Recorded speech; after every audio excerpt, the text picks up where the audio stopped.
Salut à tous, la team OL, tout même chaud pour Lyon Fan TV. Très heureux les gars de vous retrouver pour une nouvelle vidéo. Je tiens vraiment à vous remercier encore une nouvelle fois pour vos nombreux messages, pour vos nombreux abonnements, pour vos likes, etc. sur la chaîne. C'est vraiment oufissime. D'ailleurs, une petite dédicace à Charles que j'ai croisé ce matin sur le marché de la Croix-Rousse. Vraiment, plus en plus de fans de l'Olympique Lyonnais sur cette chaîne et vraiment on vous remercie énormément. N'hésitez pas, ceux qui ne sont pas abonnés, n'hésitez pas à vous abonner, n'hésitez pas à poser un like pour référencer au mieux cette chaîne. Ceci étant dit, les amis, c'est une vidéo un petit peu différente de d'habitude.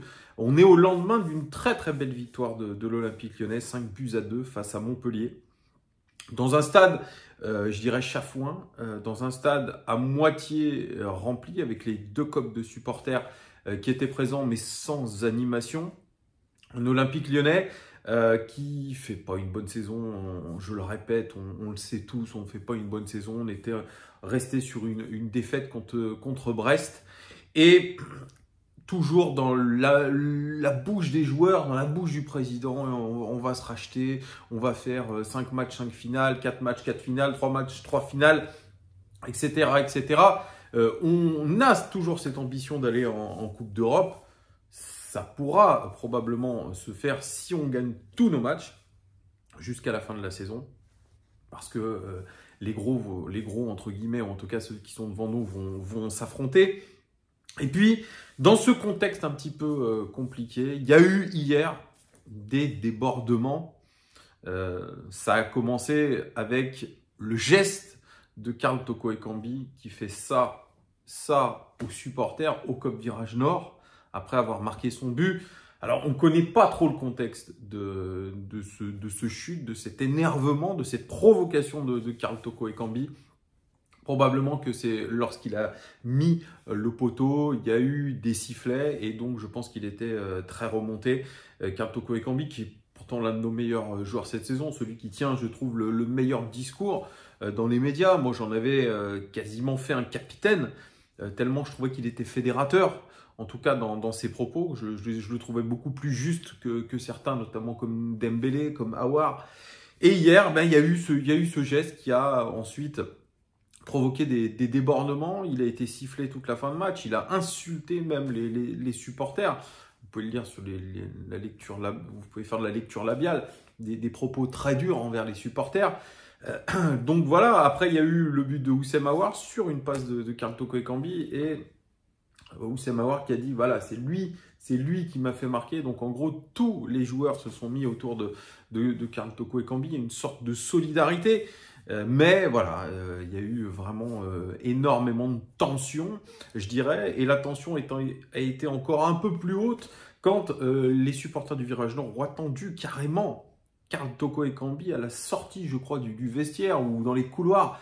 Il a fallu l'intervention du service de sécurité et surtout de Jean-Michel Aulas qui, vous l'avez entendu, a dit que c'était évidemment, Karl Toko Ekambi n'avait peut-être pas à faire ça, mais que c'était inacceptable d'avoir ce genre de violence contre l'équipe, que les supporters jouaient contre notre club et que si ça continuait comme ça, il préférait s'en aller et qu'il avait des rendez-vous avec les supporters concernés pour une désescalade. Bien écoutez, moi, je l'ai dit un petit peu hier, moi, je me place du côté des supporters. Alors, je sais que tout le monde n'est pas d'accord. D'ailleurs, vous me donnerez votre sentiment par message, en commentaire. Giuliano n'est pas de ce sentiment-là. Moi, je pense que le geste de Karl Toko Ekambi et ensuite les déclarations de Moussa Dembélé, qui dit qu'en gros, il y a des supporters qui ont été préjudiciables pour l'Olympique Lyonnais cette saison, qui ont coûté des points. Il y a des vrais et des faux supporters, ça c'est le message de Karl Toko Ekambi. Voilà, en gros, il fait ce débat entre les vrais et les faux supporters. Et moi, ça me dérange. Ça me dérange. Déjà, Karl Toko Ekambi, c'est un joueur qui a, jusqu'à hier, été irréprochable, même sur le terrain. C'est un leader, c'est un joueur de devoir, c'est un joueur qui ne ménage pas ses efforts. Et le fait, comme ça, qu'il mette de l'huile sur le feu, alors que depuis le début de la saison, il n'est pas du tout une cible. Alors peut-être que il prend parti de ses collègues qui sont pris à partie, notamment Léo Dubois, ou Oussem Aouar, mais lui en tout cas n'était pas pris à partie. Donc le fait que dans ce match-là où on gagnait, il ait fait ce geste-là, c'est un geste de provocation. Il n'y avait pas lieu de le faire. Ça, je ne comprends pas. Je ne comprends absolument pas. C'est impensable de faire ce geste-là pour chauffer en plus. En plus, ça bloque les supporters. On le sait, c'est comme au Paris Saint-Germain. On est déçu. On est déçu de l'institution OL. On est déçu des joueurs, de ce qu'ils montrent, de leur attachement au club. Et ça, sincèrement, les gars, je peux absolument pas comprendre ce discours présidentiel qui cible les supporters. Je ne peux pas comprendre ce discours de Moussa Dembélé, ce geste de Karl Toko Ekambi en direction des supporters. Je veux pas faire le porte-parole des supporters. Mais je fais partie d'une chaîne qui est la voix des supporters. Alors, bien sûr, c'est une petite communauté, mais en tout cas, il y a des supporters qui expriment leurs sentiments. Et nous exprimons les sentiments que nous avons envers cette équipe, envers cette institution OL. Et depuis le début de la saison, ce n'est pas un bon état d'esprit et un bon message qui est véhiculé des joueurs, du président et de ce que vous voulez en direction des supporters. Les supporters sont insultés, les supporters sont réprimés, les supporters sont ciblés. Mais ils ont raison de faire entendre leur voix, leur mécontentement. Je vous rappelle quand même, c'est peut-être de la démagogie pour vous, mais pour moi, c'est une réalité. La plupart des supporters qui vont au stade payent leur place, payent des goodies, font des déplacements et payent ces déplacements, n'ont pas forcément beaucoup de moyens. Et c'est aussi un moyen pour eux de décompresser, de s'apporter des émotions et finalement de se déconnecter un petit peu de cette vie difficile. Donc quand j'entends Dembélé dire ils ont été préjudiciables, il y a les bons et les mauvais supporters, il y a la petite minorité, etc. Mais le mec, il est complètement en dehors des clous. Il est complètement en dehors des clous. Jeffrey Adelaide le dit très bien dans l'interview dans l'équipe. Il dit, nous, en tant que footballeur, on n'est pas connecté à la réalité. On n'est pas connecté à la réalité. On est dans notre bulle, on ne sait pas ce qui se passe à l'extérieur. Et quand ce sont des joueurs qui gagnent 200, 300 000 euros, se permettre des gestes ou des comportements ou des déclarations dégueulasses, eh bien, excusez-moi, moi, ça me fout la gerbe. Ça me fout la gerbe. Donc moi, quand j'entends aussi le président là se dire « Ah, c'est inacceptable, et puis si ça continue, je vais m'en aller. » Ben, pars. Aujourd'hui, on est à un stade où on en a marre. Les attitudes sont exécrables, que nous assimilons pas à ces joueurs-là, à leur attitude, à leur mentalité. Voilà. Aujourd'hui, c'est ça.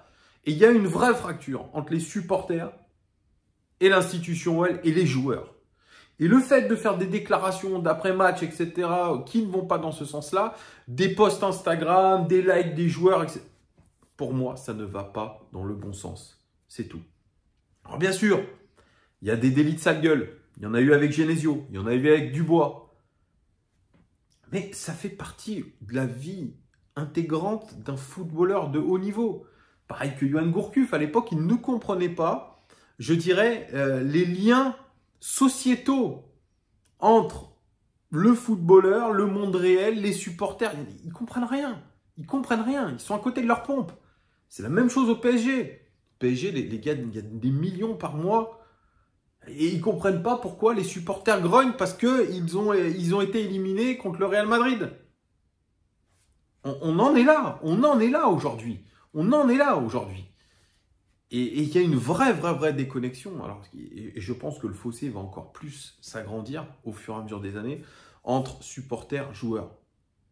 Voilà. Moi, je vois le 10e titre des joueurs du PSG. On a vu la moitié de l'équipe rentrer au vestiaire directement. Messi, au lieu de quand même applaudir les tribunes. Non, c'est même pas ça. C'est même pas ça. Le respect n'est plus là. On est, oui, c'est vrai, considéré comme un grand club, un deuxième budget de France, c'est vrai, avec comme je vous ai dit, des joueurs qui sont extrêmement bien payés, qui sont dans un confort. Moi, quand je vois l'attitude des supporters brestois et avec leurs supporters, et nous, l'attitude de nos joueurs avec les supporters, il y a un fossé énorme. Il y a un fossé énorme. Voilà, il y a du respect, je pense, dans certains clubs, dans certains petits clubs, entre guillemets, entre supporters, joueurs, institutions. Mais quand vous bafouez cette relation-là, quand vous mettez de l'huile sur le feu alors qu'il n'y a pas lieu, je crois qu'il faut arrêter de se sentir étonné. Et quand j'entends encore cette fameuse union sacrée réclamée par le président, réclamée par les joueurs, mais c'est encore une fois du foutage de gueule. Du foutage de gueule. Voilà. Quand on me dit, ouais, il y a des responsabilités partagées.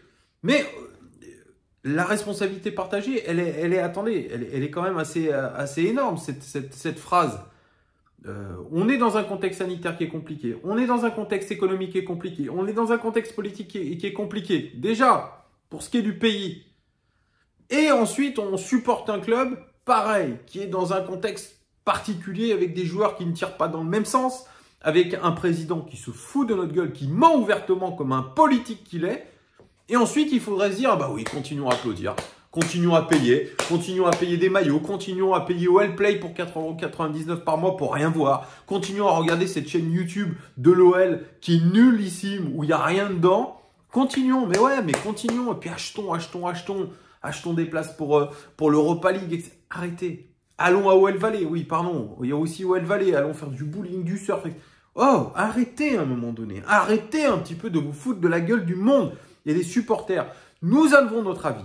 Peut-être qu'on n'a pas tous les droits, c'est vrai.